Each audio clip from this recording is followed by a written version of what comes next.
ketika ombak gede, air pasang itu masyarakat itu nggak bisa tidur, terhempas oleh ombak. Dan lagi enak-enaknya makan itu pada lari, karena memang di sana ombaknya sangat dekat sekali.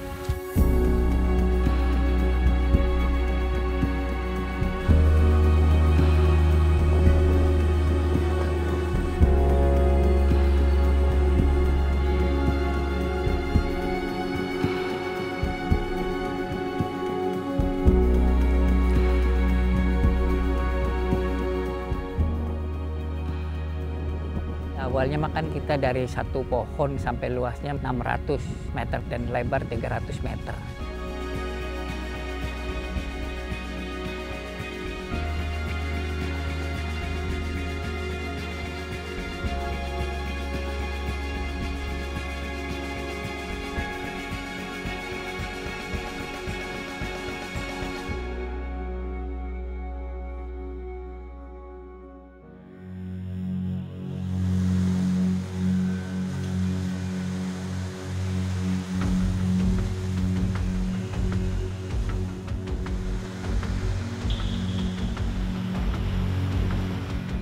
Wilayah pesisir Karawang, Jawa Barat sudah sejak lama tergerus abrasi.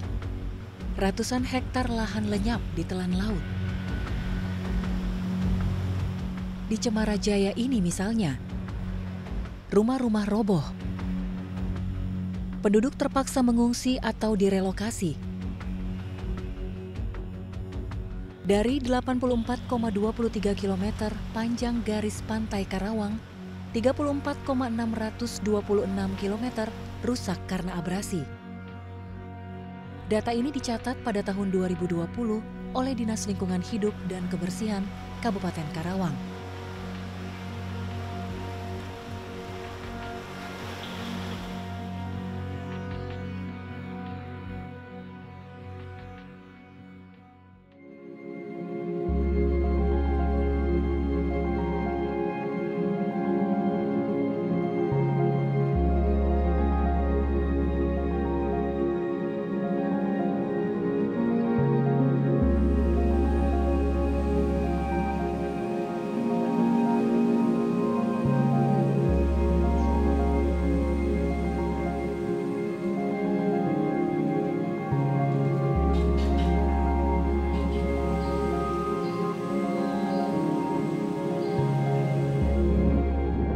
Adalah kawasan mangrove Pasir Putih Desa Sukajaya, Cilamaya Kulon, Karawang. Sebelum tahun 2016, wilayah ini memiliki cerita serupa dengan kisah-kisah kerusakan pantai di wilayah lain di Karawang. Jalan setapak ini memisahkan antara pohon-pohon mangrove dan rumah penduduk. Dulunya, sedekat inilah jarak antara rumah dengan bibir pantai. Tidak lebih dari 10 meter. Nah, kalau dulu sebelum ada mangrove sampai batas Rumah Putih itu Pak gelombangnya. Masuk juga itu air laut, Pak. Terkadang ya, apalagi yang dekat laut, saya aja yang jauh dari laut juga kalau lagi musim gelombang gak tenang, Pak. Kadang ini juga atap suka terbang, Pak, kena angin. Hilangnya Pulau Pasir Putih yang berada di Laut Sukajaya memperparah laju abrasi.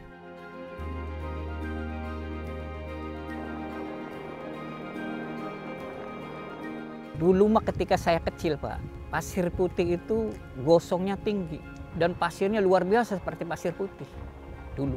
Malah kapal-kapal penisi, ingat tuh saya waktu kecil, berlindungnya di situ, Pak. Kan ada istilahnya tambak udang di Pasena. Karang itunya dibawa, Pak. Dibawa ini buat pondasi alur sungai. Dulu waktu belum ada pelarangan. Terus pasirnya, kadang-kadang penduduk dulu itu diambil untuk bahan bangunan. Akhirnya habis. Sabuk pantai sepanjang 600 meter yang dibangun pemerintah pada tahun 2015 di kawasan ini juga tidak banyak berarti dalam menahan laju abrasi. Tangan-tangan jahil merusak sabuk pantai yang terbuat dari karung dengan isi pasir tersebut. Pada tahun 2016, Suhairi dan Sahari dua kakak beradik ini mulai mempelopori penanaman mangrove di sepanjang pantai Dusun Pasir Putih.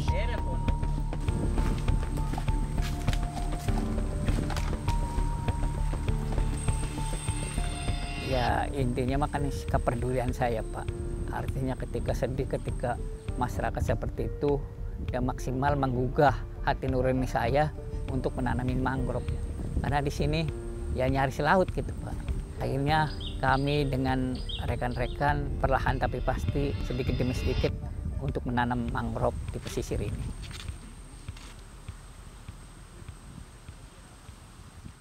Dulu laut abrasinya parah, hancur lah, dan dengan lumpur setinggi kira-kira 1 meter.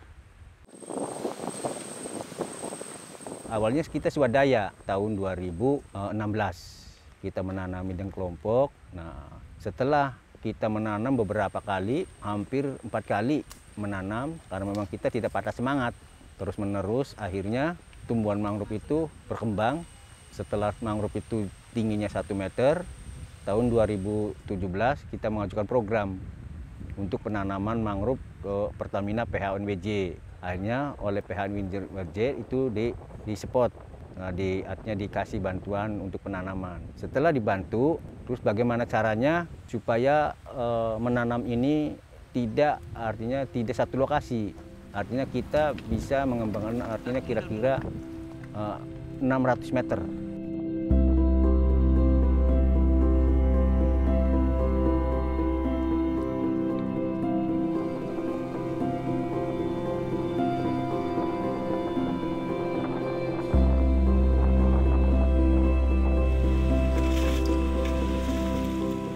Kami setiap jam 6 pagi udah jebur, ambilin sampah tiap hari. Nah, makanya kami disikapi dengan tadi trek bambu itu untuk mempermudah, artinya untuk memperluas penanaman.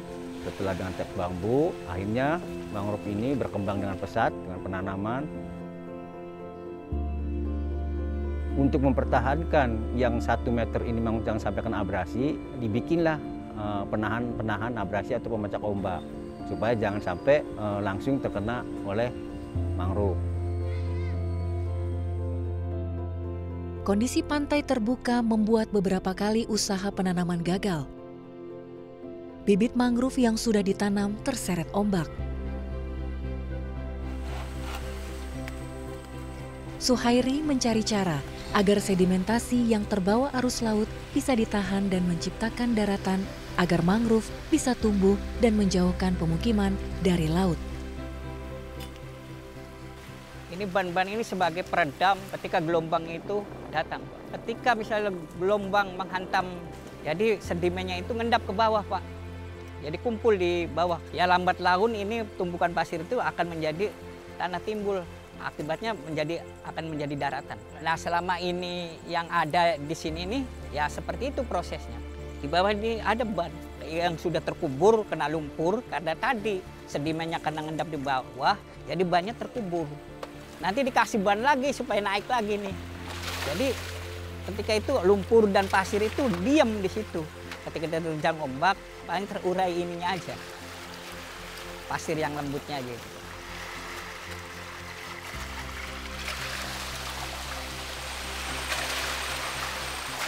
Kendalanya sampah, Pak. Sampah, anginnya kencang, kadang-kadang ombaknya tinggi, itu kendalanya sebenarnya. Terutama sampah.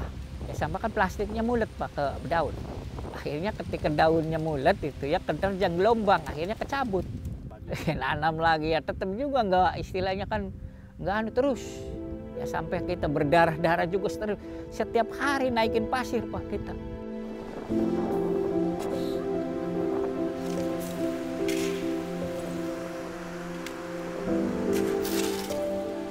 Seandainya dulu kita hanya berdiam ya, artinya tidak peduli terhadap lingkungan, mungkin pasir putih udah habis, kena ombak. Apalagi kan sekarang itu musim cuacanya tidak menentu.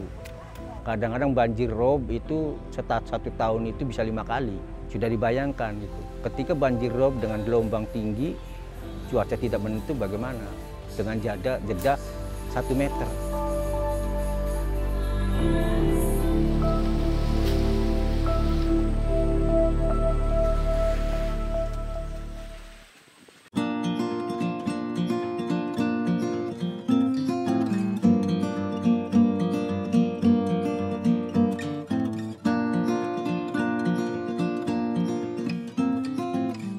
Selama 8 tahun menanam, sepanjang 600 meter dan lebar 300 meter hutan mangrove sudah tumbuh dengan sangat rapat. Hutan mangrove ini mampu melindungi dusun Pasir Putih dari abrasi.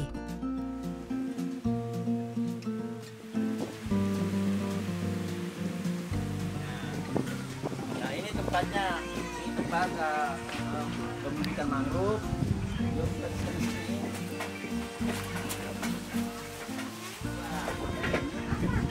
Di samping itu, karena memang kami juga di sini adalah PRPM, Pusat Restorasi Pembelajaran Mangrove. Jadi bagaimana caranya kita juga hutan mangrove ini menjadi hutan pendidikan. Karena memang di sini dari mulai anak TK sampai mahasiswa dari penelitian juga untuk belajar bagaimana untuk pengembangan mangrove, juga pengenalan mangrove itu dari mulai anak TK sampai mahasiswa.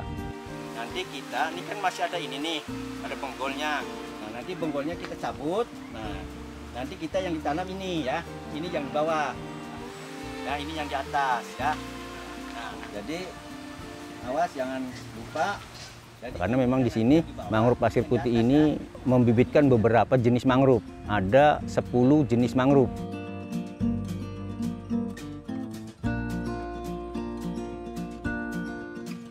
Dalam satu kawasan hutan mangrove ini, kami kelola ada beberapa bidang pengelolaan. Pertama, pengelolaan sampah.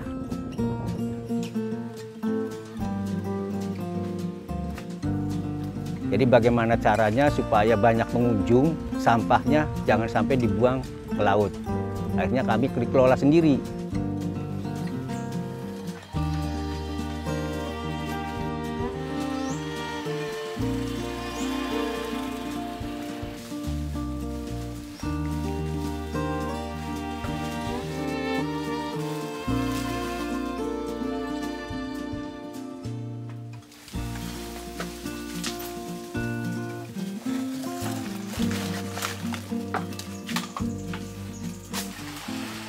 Kalau udah nyala terus.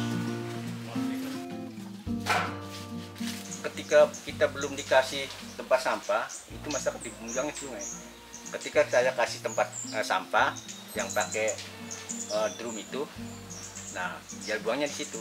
Nanti setiap pagi saya kumpulin. Ya. Terus sampah ini, alhamdulillah saya nggak mungut sama masyarakat untuk iuran nggak. Itu adalah Nawe itu anak buah kita, anggota kita untuk mengambilnya setiap hari sampah.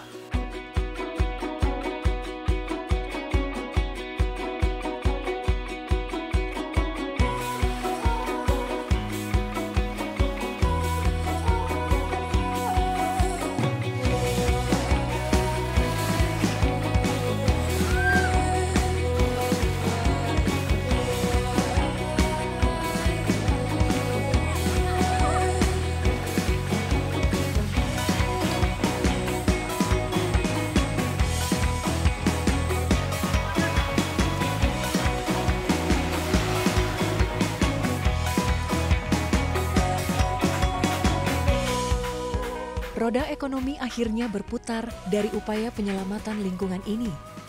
Kawasan ini menjadi destinasi wisata.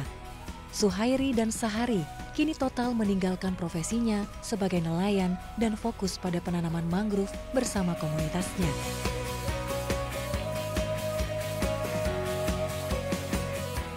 Ya, karena memang kita kan berawal dari bagaimana caranya mangrove ini menjadi perekonomian masyarakat. Makanya saya juga mengusulkan ke pemerintah desa supaya bisa diperdeskan. Artinya perdes distribusi. Jadi tiket ini sesuai dengan perdes ada 5.000. Dengan 5.000 ini kita bagi beberapa item, yaitu pertama yang 5.000 itu adalah untuk santunan anak yatim, pembangunan masjid, pesta laut, kami sumbang. Yang ketiga itu untuk jadi bantuan fakir miskin, ada juga untuk kematian. Jadi kematian itu kami bantu, ketika ada orang miskin meninggal kami bantu. Sisanya untuk perawatan. Karena memang mangrove Pasir Putih ini wisata yang paling murah dengan 5.000 itu, tapi biaya perawatannya paling tinggi. Jadi kita juga mungkin ada regenerasi. Ya, yuk kita bawa. Kita ke sana. Mangrove di sini. Ayo pada jebur, jebur. Ayo pada jebur.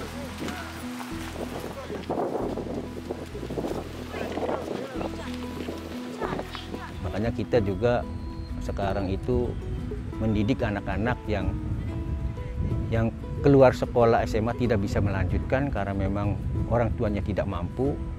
Ibunya menitipkan ke Mangrove Pasir Putih. Artinya untuk dilatih, untuk dibina, untuk dijadikan nanti kita untuk ekonomi kreatif. Jadi bikin-bikin tempat selfie, jadi bikin-bikin tempat-tempat ini, ya pokoknya yang dibutuhkan di sini aja.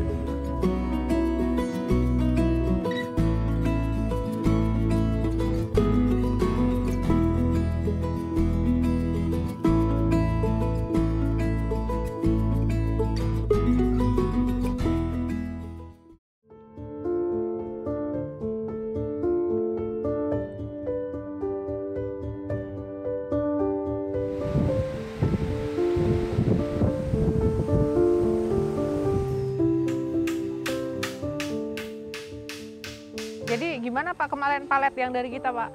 Udah dipakai apa? Nanti kita dimanfaatkan untuk bikin tempat-tempat selfie, nanti bikin itu apa tempat-tempat fungsi, terus lagi nanti kan pintu-pintu.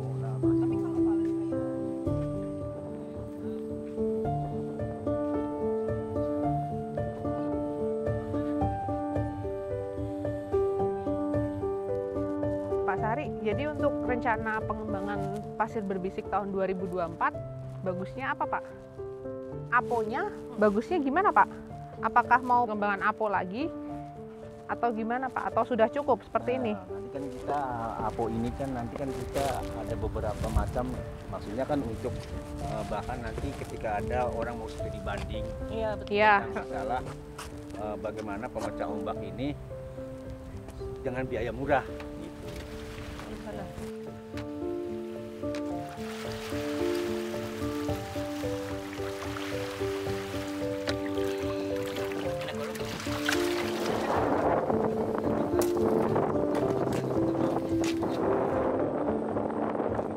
Sejak kapan Pak ini sedimentasi? Di Desa Sukajaya ini setelah dilakukan pemetaan terdapat beberapa poin yang perlu diangkat, seperti misalnya tingginya laju abrasi di Pantura Jawa,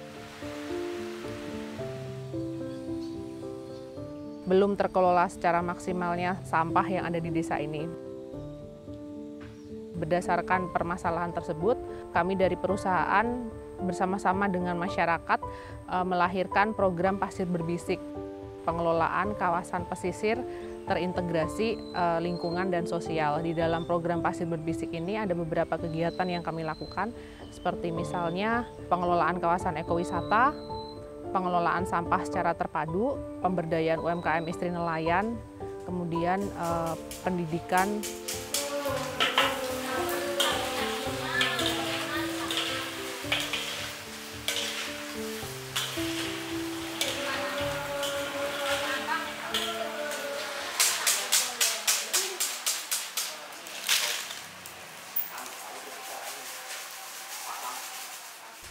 Sejauh ini kawasan Pasir Putih ini sudah bisa kami katakan berhasil karena saat ini ekowisata mangrove sudah menjadi salah satu tujuan wisata di Kabupaten Karawang, menjadi salah satu tujuan pendidikan lingkungan hidup bagi beberapa sekolah yang ada di Kabupaten Karawang.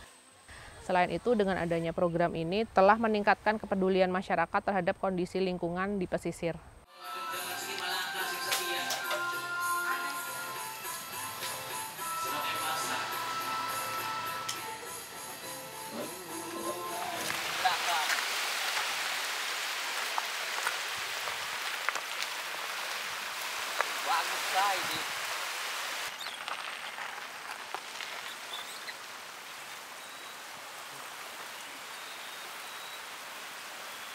Salah satu kunci utama keberhasilan program ada di masyarakat, karena masyarakat sebagai pelaksana, kami juga melibatkan masyarakat untuk merencanakan program dan memonitoring serta mengevaluasi. Jadi masyarakat, semua kunci keberhasilan ada di masyarakat.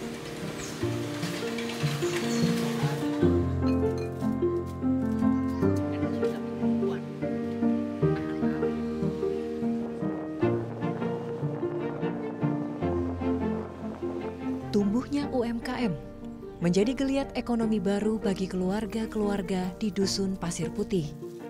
Para perempuan kini bisa mendapatkan penghasilan untuk menopang keluarga, terutama di saat pendapatan dari para suami sedang tidak baik sebagai nelayan.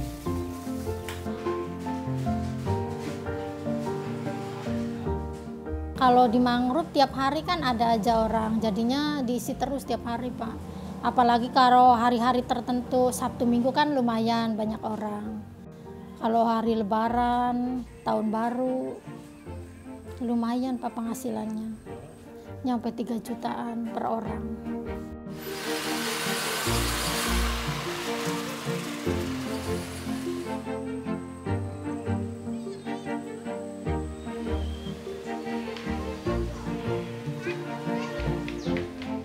Ya kayak mimpi sebenarnya, nggak terbayangkan Pak kita itu. Ya intinya mah untuk mitigasi bencana awalnya Pak, untuk penyelamatan lingkungan aja dulu. Tapi nggak terpikirkan bahwa karena memang nawa itu kita, ya artinya agar masa depan anak cucu kita itu ya menjanjikan gitu Pak. Intinya mah sampai anak cucu kita.